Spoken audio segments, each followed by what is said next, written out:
हाबाफारिजों लोब्बा लाखिनानै जि फिरफिला बिरहोनाय हाबाफारि बे हाबाफारिखौ मावफुंनानै होनायनि थाखाय खाग्राबारि दख'रा दुलाराय बर' फरायसाफोरनि मानगोनां आफादगिरि आरो खाग्राबारि गेलेमु आफादनि मानगोनां आफादगिरि बिथांमोननो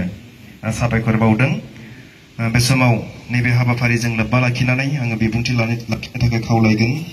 जोंनि खाग्राबारि दख'रा दुलाराय बर' फरायसा आफाद। गिबियावनो खाग्राबारि दख'रा दुलाराय बर' फरायसा जानानै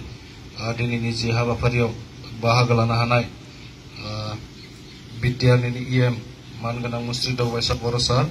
आरो बे हाबाफारियावनो बाहागो लानो हानाय भेरगाव उच्च बिद्यापीठनि आजिरा मोननाय फोरोंगिरि सार आरो बे हाबाफारियावनो बाहागो लानो हानाय खाग्राबारि जि बर' आइजो अनसाय आफादनि आफादगिरि आरो खाग्राबारि प्राइमारि बड' साहित्य सभानि आफादगिरि आरो गाहाय नेहाथारि आरो खाग्राबारि बियाब बाथौ गौथुमनि आफादगिरि आरो गाहाय नेहाथारि आरो जोंनिनो जि बे हाबाफारियाव बाहागो लानो हानाय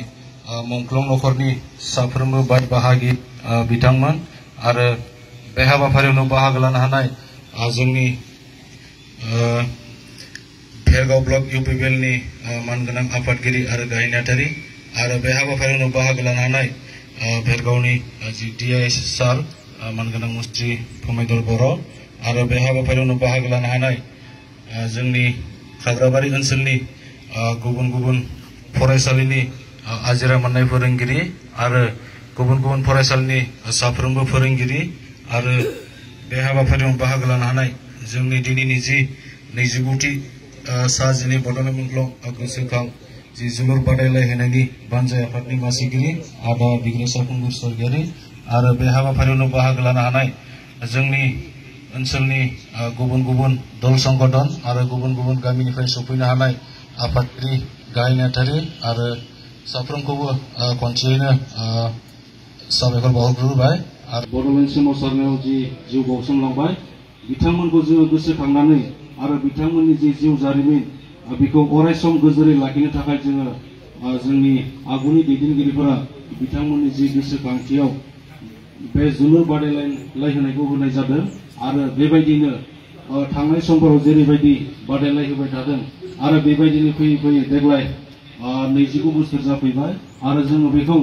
अरायसम लांनांगोन जोंनि ओनसोलनि जि बेयो मोनसे जारिमिन हिसाबै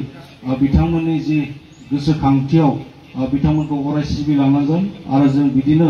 जोलुर गेलेनाय बादायलायहोनायखौ बिदिनो होनाय जादों आरो जोङो थांनाय समफोराव जेरैबायदि बिथांमोनखौ